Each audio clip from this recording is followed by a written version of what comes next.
shoes and out the door. 5, I'm alive. 6, 7, 8, feeling great.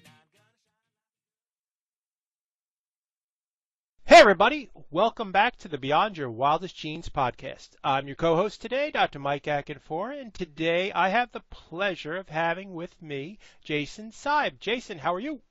Fantastic. Thank you so much for having me. Oh, my pleasure. Jason's written a phenomenal book, and we're going to dive into this. Let me read his bio for you guys, and then I know you're going to love this interview. Jason Seib is the creator of the popular AltShift Diet, the author of Body Beliefs, Women, Weight Loss, and Happiness, co-host of the popular AltShift Podcast, a national speaker, trainer, and fat loss coach.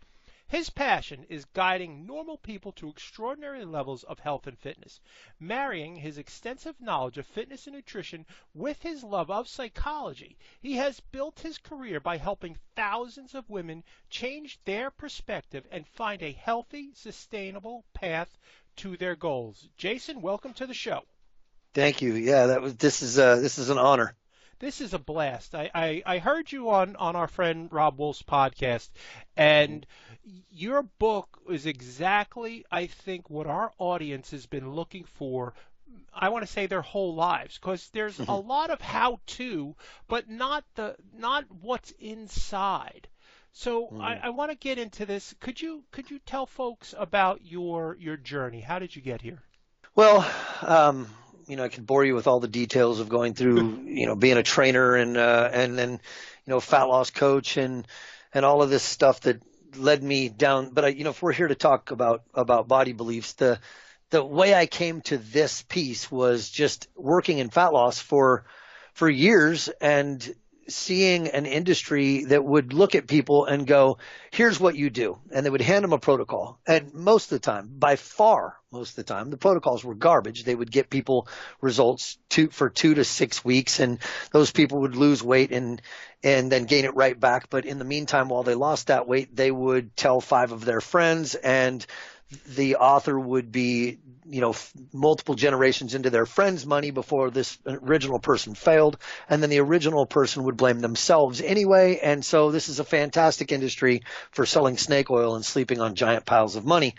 But I had worked really hard to create something that actually really did work. And that dream come true was this eye-opening experience for me that people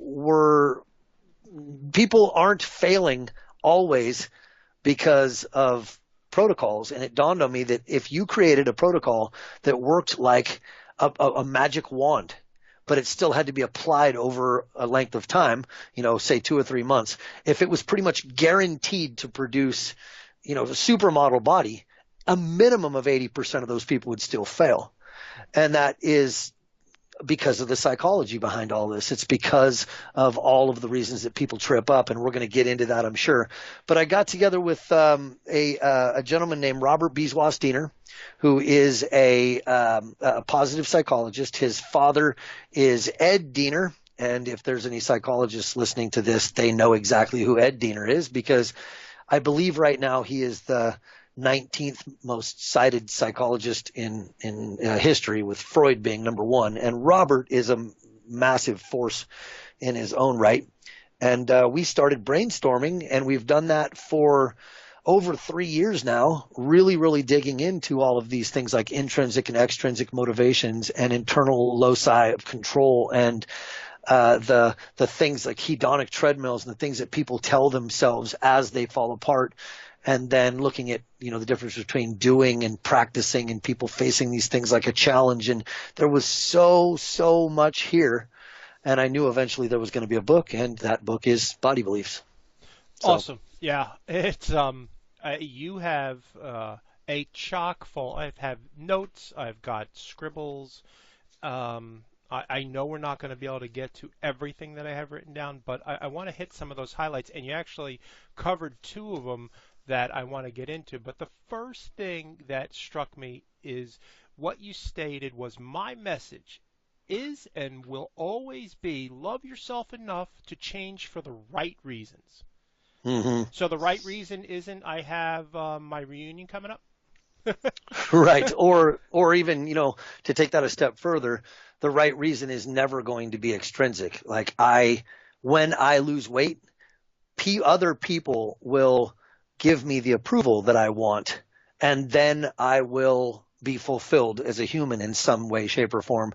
That's the biggest lie that people, typically women, or what I work with almost exclusively, are telling themselves, and it's just wrong. If you can't get to a point, I guess the way to sum this up the best is the difference between an intrinsic and extrinsic motivation is if you found yourself trapped on a desert island, or you were suddenly, let's do this one. If you were the last person on Earth and you just decided that, well, screw it. Now I don't have to do any of this crap. There's nobody around to see if my butt's big.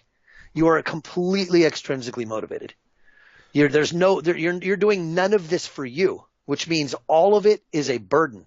You're going, God, I have to put myself through this stuff that I hate so that when I go out into the world, I will get better approval. My pants will get smaller. People will like me. People, all of these motivations, they never carry you to the finish line, because every single day you're tempted to deviate, sometimes dozens of times a day.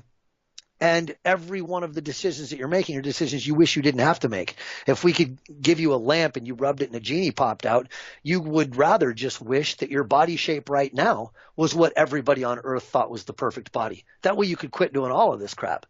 So the fact that you're feeling better, you're sleeping better, your head's better, your mood, your sex drive, your skin, your hair, all of these other things that go on a list along with weight loss, when we get somebody really healthy, none of those things matter to you at all. It's, if I'm smaller, people will like me better. And that is a motivation that carries virtually nobody to the finish line. As a matter of fact, you can't even get to the finish line, because you might be able to get a body down to the shape you want, but you can't fix a body you hate. So when you get down to that size 6 jeans, you just whip your magnifying glass out and step closer to the mirror. Absolutely. You hit the nail right on the head. That's exactly what happens. Yeah, nobody ever gets there. I've never seen it. No. Not once in my career have I ever seen somebody that hated their body, change their body, and then get to a place where they loved it. The thing is that this is what the majority of the women are saying when they come to me. They're going, I think about my body multiple times an hour. If I catch my reflection in a mirror, or I don't wear just the right clothes that day, I'm insecure. When I walk into a room and people look at me, I tend to think, oh God, they're all judging me. I don't have a ton of confidence. My sex drive is low. I've got basically all of these psychological issues that haunt me all day, and I torture myself incessantly over and over again. Can you tell me how many carbs to eat to fix that? It doesn't make any sense. An analogy I gave in a YouTube video, I hope I'm not getting us too far off track, but it's kind of like you get up every morning. What if do you have kids, Michael? I do. I have two, a 14-year-old and a 13-year-old. Okay, so let's take your kids back to like 5 years old, and you get up, maybe 4 years old, and you get up every morning. Every morning, you walk up to your kid, you look at your kid, and you go, you just disgust me.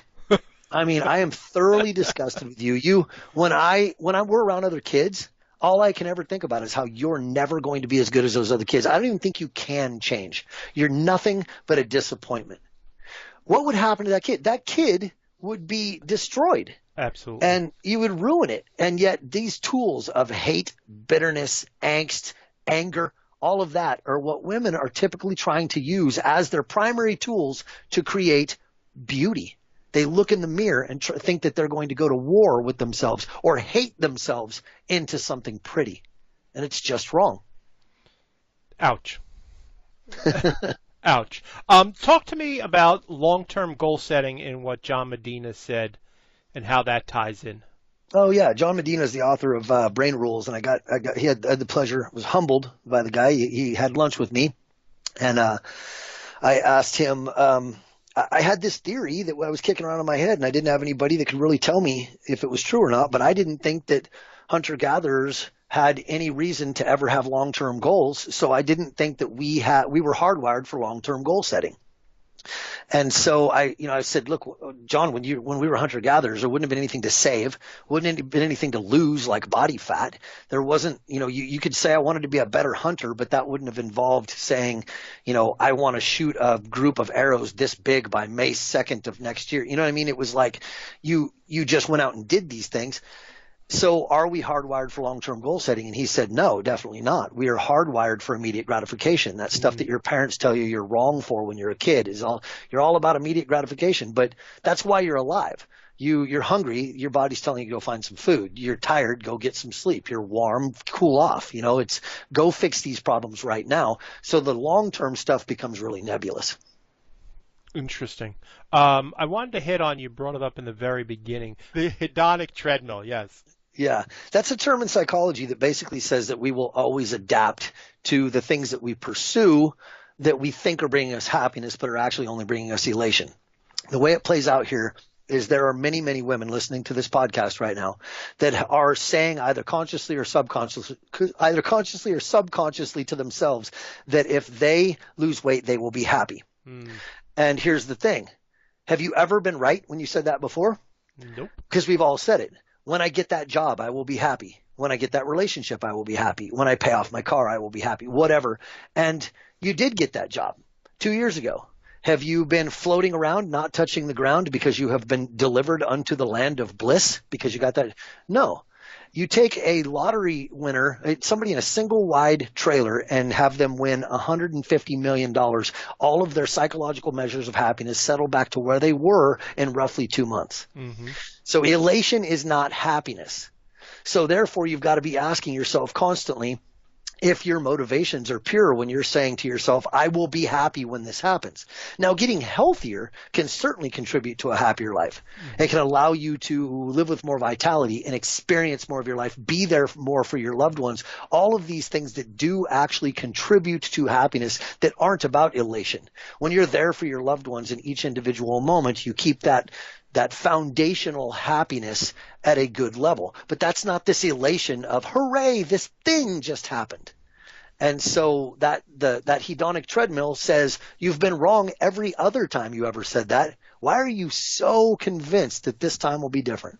I love that. It's interesting, and that really, if we dial in deep enough with that really goes to gratitude and really having a rhythm every day where you're grateful for where you are so you don't beat yourself up. And sometimes when I write in the morning what I'm grateful for, it's just that the sun's out or that I have food on the table. It doesn't need to be these big giant things. But like you said, elation is not happiness. It is not. Gratitude puts you in a different mindset. Yeah, and being in this moment, just being mindful enough to be in this moment. Stop looking at your past and projecting it onto your future and be right now. Absolutely. So you wrote in Chapter 7, you wrote about examining the body image and exercise. Can you take us through that? Can you do that on audio? If I could take you, well, that one, if somebody doesn't sit down and do step 1, gotcha. Step 2 will absolutely not work. So it's probably one where we would be betraying one of the most powerful portions of the book for anybody that listens to this and then reads it. But just let me make the point that people think that step 1 is the point, because in step 1, I'm going to have people sit down and analyze the things that they believe have caused their view of their body. So they're going to write down things like, I watched my mom do Weight Watchers. My dad used to call me fat. This boy in school used to pick on me, all that stuff. People get hung up on that step because they think the point, I guess I didn't make it clear enough in the book. The one thing I would love to change is to go back and go, you're not doing step 1 in order to examine these things and then find a way to release them. Step 2 will make it all make sense. But if I tell you what step 2 is, you will absolutely not get the benefit of it. So follow the instructions. Perfect. In Chapter 9, you write about attraction, and this is my big pet peeve, and I'm sure it is for a lot of people. And what you wrote, which I thought was brilliant and 100% on point, it seems to me that most women are getting their definition of beauty from the media. But it's important to note that the media is trying to sell you things, and it can best accomplish its goals by making you insecure. Right. That is 100%. Talk to me about that. Well, it's interesting to me how much has to be ignored to go down that path. So like the typical woman that I work with is going through life looking at all of this stuff in the media. Here's this woman holding this Coach handbag. Here's this one driving this Mercedes. Here's all of these things. Here's Jennifer Aniston on Friends. They're looking at all of these things with these blinders onto what's around them. They're going, that is the perfect body. But all you have to do is look around in your real world and think about every single man that you've walked past. I'm talking to heterosexual women. Every single man that you've either walked past or actually known and said, that guy is worthwhile. He's either physically attractive or something about him is attractive. I believe I could be attracted to that man. And then look at the women that they're with. And they're all not dating Jennifer Aniston. There's normal women, everyday women in all different shades. Some of them gorgeous, some of them with, maybe not as much natural beauty, but great personalities. Some of them that you're kind of like, how in the world did that even happen? She just seems mean and grumpy. But you see all shades of women with the men in the world that you would say are attractive, that you would want to be attractive for. So you have to ignore everything around you in the real world in order to fixate on the stuff that the media wants to use against you to keep you insecure. So I just want women to open their eyes when they're in individual moments and look around at what they see in the world around them. And then it also surprises me how many women are with men. How often a woman will be telling me about just this whole massive, nasty history of body image stuff. And I'll be like, so what do your husband? Oh, so, what about your husband? How's he feel? Oh, well, he loves me. He's always been attracted to me. But anyway, all these other fringe people, and we're right back. I'm like, you did it. You are attractive. This poor man who's been telling you that you are attractive and that he loves you, and you're just ignoring him or pretending it's something that he has to say to you because for some reason or another in your marriage vows, he told you, he said he would say you were pretty every day. You're ignoring the end result of what your attraction was supposed to do, which was find you a mate. So if you've got a good one, quit worrying about the fringe people. It's always the fringe people too. It's always the people at the edge of your circle. Mm-hmm. Your friends and family love you anyway. Gain 50 pounds, they might worry about you, but they're not going to stop loving you. So who you're worried about is the person at the next desk or that person that you passed that glanced at you at the grocery store. It's these fringe people that aren't really a part of your life. They're at the edge of the circle. The people that don't really matter, those are the ones that you need so much approval for. And if you stop and think about it, it doesn't really make sense. It is a fundamental difference between men and women in how they perceive themselves. Certainly. And I got a great story for you. It's only me, you, and our 400,000 subscribers. I'm in New Jersey, and my wife and I are at the beach with a friend of hers, and she is a beautiful woman, and she's sitting there, and onto the beach walks some dude. I am not exaggerating. He's 300 pounds. He's got a Speedo on, and he owns it. He walks on that beach, and he's saying to himself, I look good. And she makes eye contact with him, and immediately he puffs up. He's walking, and he's thinking, she wants me. She's checking me out. She's checking me out. Yeah. And women don't think that way. Like that, no. That body image is so distorted. Yeah, there's nothing that you and I get out of the shower every morning, and if we glance in the mirror, we are far more likely to flex in the mirror than we are to get bummed out about anything. 100%. And then when you show us an ad of some male, some young guy with ripped abs, that is never going to make me think of my own abs. No. I'm not ever going to think about that. But and this is another thing, like the insecurities have to be sort of owned, but like if a woman is sitting someplace, say in a coffee shop, and she overhears a conversation in which a guy says something like, wow, so-and-so's got a really big butt.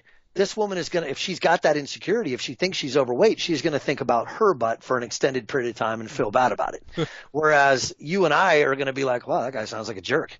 You know what I mean? Right. But the example that I use is these things are only painful if you're owning that insecurity. Like if a guy walked up to my average client on the street and said, you have really gross wrists. She'd be like, okay, you weirdo. In that case, she didn't learn anything about herself. She only learned that this guy's an idiot. And it's the same exact thing if a guy walked up and said, you're fat and ugly. It's the same thing. She still only learned that this guy's an idiot, but that's not how she'll see it because she has that insecurity. She'll own it. Those thoughts will be put into her head and she will identify with those thoughts in a way that will make her feel bad for an extended period of time when really all she learned in that situation is I have stumbled across a jackass. Yes. Yeah, absolutely. So, it was when we were first married, my wife and I, she's a classically trained pastry chef. So she had her own bakery and she could have the best day ever, and then somebody would walk in, usually a dude, and say something like, that's all you got? And that would totally crater the day. Crater the day. Like, dude, it was the end of the day. Like, it's no big deal. No, right. And it's just that mindset, which is I wanted to get into the next thing that you talked about. I think they go kind of hand in hand, is self-sabotage. Talk to us about that. Man, that one is big. That one is the one where, and things like extrinsic motivations and everything we've talked about so far sort of plays into this. But there's this idea that you can just do a diet protocol and everything will be fine. And if you're not working on those psychological obstacles like this one, basically you're starting at the starting line and running as fast as you can and slamming your head into the same obstacle and then quitting for 3 weeks and going back to the starting line and doing it again. But this self-sabotage piece is this one that says things like, I don't want to live a restricted life. Life's too short. I need to be able to eat cupcakes. Or I don't really deserve success. Or these things are taking away too much time from my family. Or one bite won't hurt, or I deserve a treat. That one, the way I handled that one in Body Beliefs, and everybody listening to this has said that at one time or another. They've said, you've been so good on your diet, you deserve a treat, which is exactly like saying, I've done such an amazing job at cleaning my house, I deserve to throw a big handful of dirt on my living room floor. But we don't think these things through. It's just emotional. And if your goals are extrinsic, or your motivations are extrinsic, your goals fall away behind this inner voice that's screaming this garbage at you. And so the self-sabotage becomes that there's this thought process that's starting to happen and it's starting to build, and whatever it is, whatever one of those things I just mentioned that you're fixated on, your brain is fixated on, you start to grow it into a justification for why this was never going to work anyway, or you're not one of those people that gets success, and you build on that because of these extrinsic motivations. Whereas, give you an example of an intrinsic motivation. What if we told you, and I don't know if I did this on Rob's podcast, maybe I did, but what if we told you, Michael, that you could only take one shower in the next month? You would be like, okay, that's really going to suck, but you wouldn't say, you know what, if I can only have one, then screw it. It takes 20 showers before everybody likes me. No, that would be the best shower of your life. And then when you go camping and you don't get to shower for a week, it doesn't take you 2 weeks to get back on the wagon of showering. Why? Because you're completely intrinsically motivated to do that. So you've never taken a shower on a Monday morning because you took one on a Saturday. And you've never taken one on a Monday morning because you're going to take one on a Tuesday. So this self-sabotage can't happen once these motivations are intrinsic. Once you are doing this stuff for you, it takes it to a place where every individual decision, why am I eating this meal? Not because, I haven't made a mistake in a long time, and if I continue to not make mistakes, then my body will look great. No, I'm eating this meal because I'm worth it. This meal because I deserve it. This is healthy. This meal will make me feel good. This is lunch. What happened at breakfast? What's going to happen at dinner? Those are irrelevant. This is me making the best decision that I can in this individual moment, as if it's a one-off thing and doesn't matter with any other decision I'm going to make today. I'm only going to make every decision the best that I possibly can when I come to it. Self-sabotage stops that stuff in its tracks. It makes it so that you start coming up with excuses for why the whole big giant event of dieting or trying to get lifestyle change that will make your body look great, self-sabotage is the piece you use to open that door and get out of the wagon. Get off the wagon. I love that. The one question you said to assess your susceptibility to self-sabotage, why then is it reasonable to believe that you can be kind to yourself if you're also someone you don't like? I think that's brilliant. Yeah, I could not, if I worked with somebody who I genuinely did not like, I don't necessarily have to be cruel to this person, but I will not just take opportunities whenever they come along to be kind to that person. We do that for people that we like. When we see a chance, I mean, you will work with somebody and do what you have to do. But if it's somebody you don't like, you are not going to step up and just take an opportunity. Here is a chance for me to do something nice for you. Yep. When you treat yourself like you don't like yourself, how in the world can you possibly make every little one-off decision correctly? You're really going to be thinking, what can I get away with? Yeah. What's the minimal amount I can do here? Mm-hmm. What of this horrible stuff that I have to do in order to look better? I want to switch gears a little bit. Let's talk about locus of control. Okay. Locus of control, an internal locus of control is when somebody says, I can do this. An external locus of control is when somebody says, well, in the case of dieting, I'm going to give it a shot, but I'm not 100% sure that I believe that anything will ever really work for me. I've failed so many times in the past, or I generally don't believe I'm good at very many things. That's a really depressing stance. But, people that have gone down the road of so many different diets and all the lost and regained weight, and they start to believe that nothing will ever really work, that's when they lose. They're not really holding the reins anymore. They're going, I'm going to roll the dice on this. They oftentimes expect results to happen really fast, which is sort of a different problem. But when those results don't happen quickly enough for them, they chalk it up to the fact that they're not really people who have control over this type of thing. And that mentality, if we applied this to like sports, mm-hmm. and you said like you're getting ready to bet on some sprinters in the Olympics, you're betting with your buddy sitting next to you, and suddenly you can read the minds of those sprinters, and the guy that you just bet on is going, I don't even know what I'm doing here. I always lose. I'm gonna lose this one because that's what I do. I'm a terrible sprinter. You're gonna be like, I want to change my bet. I don't want to bet on that guy anymore. His attitude is completely wrong. And that's what people with an external locus of control are doing as they approach the starting line of something like this. They're already telling themselves, all right, well, I'll give it a shot. But the back of their mind, that inner voice is yelling, this doesn't work for you. What are you doing? Why would you not eat that cheesecake right there when you know this is never going to work?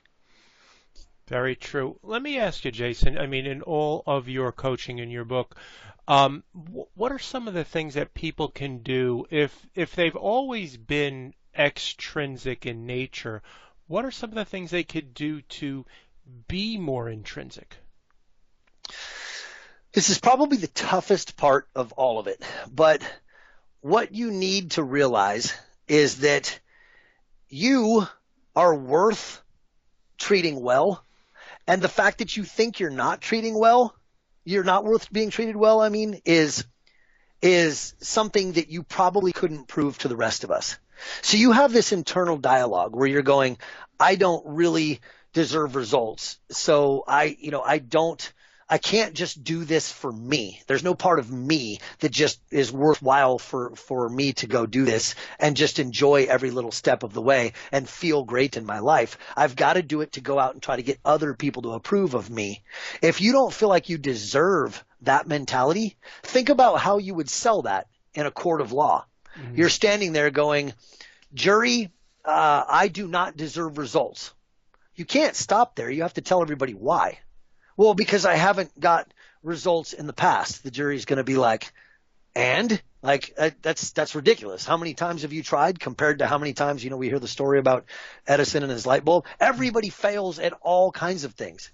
But the thing is that if I could segue this into that practice example that I gave on Rob's podcast. Yep.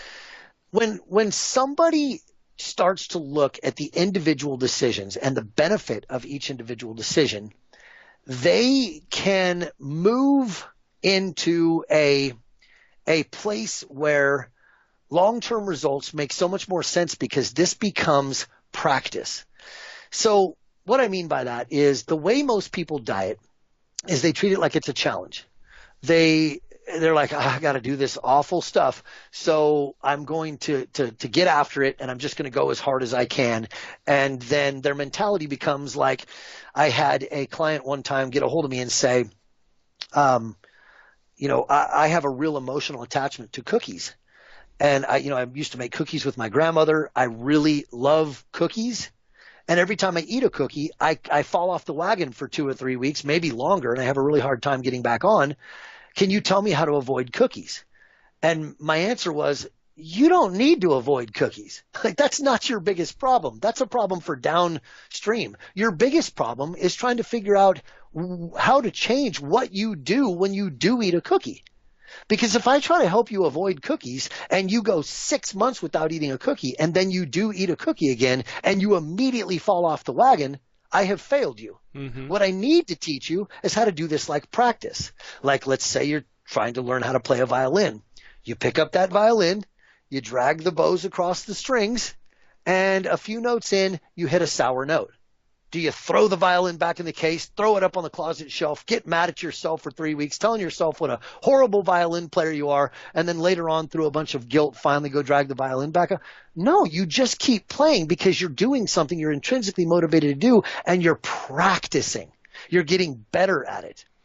So I had this video where I drew out calendars and I put X's on all these days where you had done everything you were supposed to do. And we said, let's say you go 6 days and then you eat a cookie and then the next day you're off the wagon for 3 weeks, and then you finally try again, and maybe you have another week of X's. Compare that to a calendar in which you go 7 days and then you eat a cookie, and then you go, okay, well, that was a mistake. I'm going to get right back on track. And then you go like 5 days, and then you eat another day down, and then you go like 9 days, and then 3 days, and then at the end you look at this calendar full of X's and you go, look at all that practice. Look at all of those times I was learning what this diet should feel like when I'm at a friend's house. What happens when I eat this amount of starch and compared to that amount of protein? All of these things that you have to learn over time.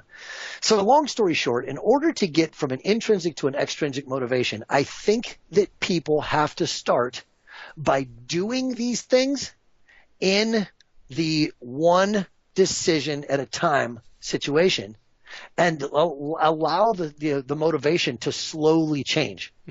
Because the motivation just to wake up one day and go, I love me enough to change for all the right reasons, and I don't care about what anybody else thinks about my body, that's not going to happen. You're going to need to meditate and be mindful and get back into this moment. Stop yourself from those ridiculous things like when you walk into a room of new people and everybody looks at you and you go, they all think I'm fat, whereas people like you and me just go, hey, look at all these people I get to go meet. You've got to stop yourself from doing all of those little things that would derail you. But as far as the application, you have to get down to this meal. And when you blow it, you need to get back on track, which is not giving anybody a license to blow it. It's just saying you can work on putting as much space in between your deviations as you possibly can once you know that every deviation doesn't have you throwing the baby out with the bathwater. Absolutely. And I've lived that. I was, as my audience know, I was 300 pounds at one time, or I like to say, as a good storyteller, I was a biscuit away from 300 pounds.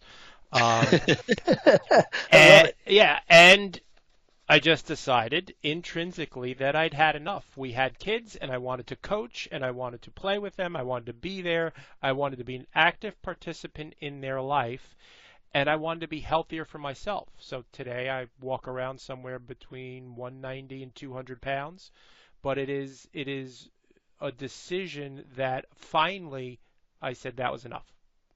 And you look good by accident. Yeah, absolutely. Absolutely. Yeah. That's the thing, is that I know it sounds counterintuitive, but when a person stops focusing on looking good, and you end up, well, here's an example. I I've had clients before, and I talk about this in the book too when I talk about the aesthetic goal conundrum.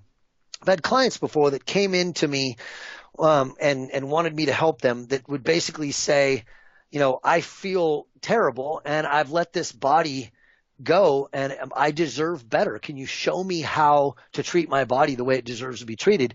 And those are like that 1 in 10 or 1 in 20. Everybody else is coming in talking about how they're overweight. They don't fit in the pants that they used to wear in high school. They're pinching things on their stomach when they're talking about it. There's desperation in their eyes. Those people typically struggle and fail, but that 1 in 10 or 1 in 20 person gets results so fast. And then everybody else is running up to them going, how much weight have you lost? How many pant sizes did you go down? And inevitably, those people will come to me and go, it's crazy. I can work in my garden all day. I've got all this energy now. I can play with my grandkids or my kids. My sex drive is back. I sleep fantastically. All of these amazing things have happened to me. And all these people want to know is how much weight I've lost. It's crazy. And it's almost frustrating because those other people see that as the only reason to do that. But the person who came in loving themselves got the results that everybody else wants, but it was just one thing on a giant list of amazing things that happened. And the fact that those other people are focusing on that one thing is literally stopping them from ever getting results. So it's a perspective shift, and then everything falls into place. Absolutely. Jason, I'm really cognizant of your time. I have 2 more questions. We're good on time? Oh, yeah, I can go all day. Beautiful. The one that I really loved and really resonated with me was Fat Loss Stages of Change. Psychology professor James Prochaska developed a trans-theoretical model. Could you talk about that? I love this. Yeah, so basically the trans-theoretical model of change has been around a long time in psychology, and it talks about I don't know that I'm going to be able to name all the stages off the top of my head, but they basically, like, you've got people in pre-contemplation, which would say, I am, like if we related that to like cigarette smokers, somebody in pre-contemplation isn't even thinking about quitting. It hasn't even crossed their mind yet. Contemplation is somebody going, I'm pretty sure I need to quit. This is something that I've got to get on the agenda. Then preparation is somebody going, okay, I'm going to quit on this day. Maybe I'm going to cut back a little bit before then to try to make it. They're making plans. And then you've got the action step, which is they're literally doing it. And then the next one is maintenance, correct? Mm-hmm. Mm-hmm. So once you're done with the smoking, the quitting, all you've got to do is just continue to be a quitter. You've just got to continue to not put yourself in places where there would be a temptation. But otherwise, it's pretty easy. It's not the real push is over. And then termination is when somebody is literally so far beyond it that it would just never ever be a possibility again. They would never. I don't care if you put them in a room full of smokers; they would only be grossed out and never want to smoke. And so with fat loss, people typically, and with most things, people typically don't get past that action stage. They constantly keep going back into, they tell themselves that they need to lose weight and they're in that contemplation stage, and then they step up and they go into the preparation and go, okay, Monday. It's always Monday for some reason. And they go to the grocery store and buy the right foods, maybe get a gym membership, whatever. And then they start. And then, a few weeks in, they typically return back to typically right in the very beginning when they leave action, they go all the way back to pre-contemplation where they tell themselves, screw it, I'm not doing that. and they like try to ignore the problem. But then they're back in contemplation pretty fast. That's probably just a quick pass through pre-contemplation. And then they're back into a planning stage. Okay, I'm going to do this again. And people cycle through that for a really, really long time, oftentimes an entire adult life. We would be remiss if we did not talk about willpower. Mm-hmm. Yeah, willpower is one of those interesting subjects that's very much misunderstood by most people. Mm-hmm. Willpower is manufactured in our prefrontal cortex. It is one of the latest evolutionary developments in the human brain. The prefrontal cortex is bigger in social creatures. And the reason why we have willpower is basically mostly all because of social issues. Like when you come back to camp as a hunter-gatherer and you just gorge yourself at the expense of other people not getting enough food that day, that would be bad. You would be a bad cooperator, and that would, and humans being social, we benefit from being in groups and learning from each other and helping each other out. It would also be a bad idea to have a bad day and come walking into camp and start punching everybody. That's a good way to get punched. So the larger the prefrontal cortex, the more we see social creatures. So, in animals like dogs and pack animals and monkeys and chimps. Well, the thing is the mistake that people make is they believe that willpower is sort of subject dependent. Like they will say things like, "Oh, I just don't have any willpower when it comes to donuts." In reality, you have one pool of willpower that you tap throughout a day, and researchers oftentimes relate it to like a muscle. You can fatigue it. So that's why you can do things like, try not to spend your life savings as you walk through a mall and then buy every piece of junk out of the food court. Mm-hmm. We advertisers and researchers and all of this stuff, the people that want you to spend money know how to tax your willpower by making you want things and then having to try to fight that off. But the problem is that we use willpower all day. You get out of bed to an alarm clock. That takes willpower. You get yourself ready to go to a place that you probably wouldn't go to if you didn't need money. You drive in your car where the guy next to you is texting and nearly runs you off the road, and you've got to try not to, follow him home and beat him up.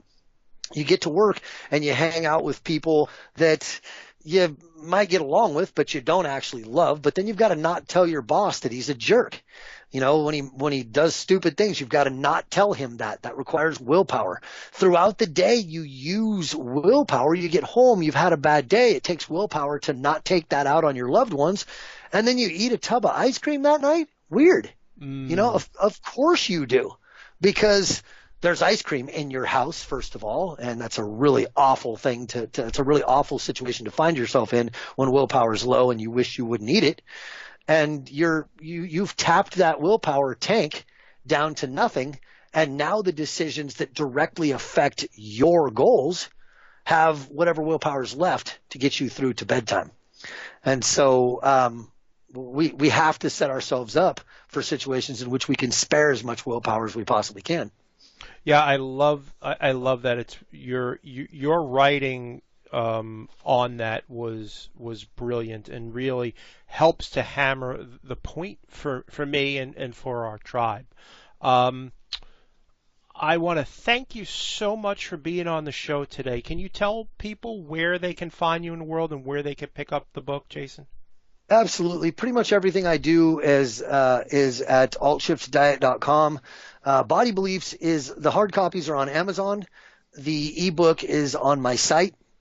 You can get everything there. AltShift, our AltShift Lift, which is our lifting protocol, our exercise protocol, our cookbook. The thing that I would encourage people to do the most if you like my work is just go to my website and get on my email list. I don't send out spam, but that is how I communicate with people. The majority of the emails I send out are just advice or me talking about one of these subjects that we've talked about today. But then you'll also hear about anything new that we're doing. We've got a coaching protocol right now called AltShift Activate that we've been doing. It's a 6-week protocol, and we're in our first one right now, and it's been a huge success. So I'm going to continue doing that. And it's all of this type of coaching every single day for 6 weeks. And then I have a podcast. Of course, you can find that on iTunes or Stitcher. It's the AltShift Podcast. And I think that probably sums it up. I'm probably missing a few things, but that's good enough. Beautiful. I will have all of that information in the show notes for folks. I greatly appreciate you taking your time to share with our tribe. It means a lot to me, and I look forward to seeing what the future holds. This is really, folks, you got to go out and get this book. We've talked for 45 minutes, and I haven't covered that much that's in the book. It was so power-packed, unbelievable. Go out and get it. Again, Body Beliefs, Women, Weight Loss, and Happiness. And the author is Jason Seib. That's Seib. So thank you so much. Oh, my pleasure, Jason. Really, my pleasure. Folks, if you like what you heard, please go to iTunes and leave a review. It helps us to help you and helps people find us. So I want to say thanks again to Jason. Have a good day. Thank you. Take care, people. All right. Ciao. Take care.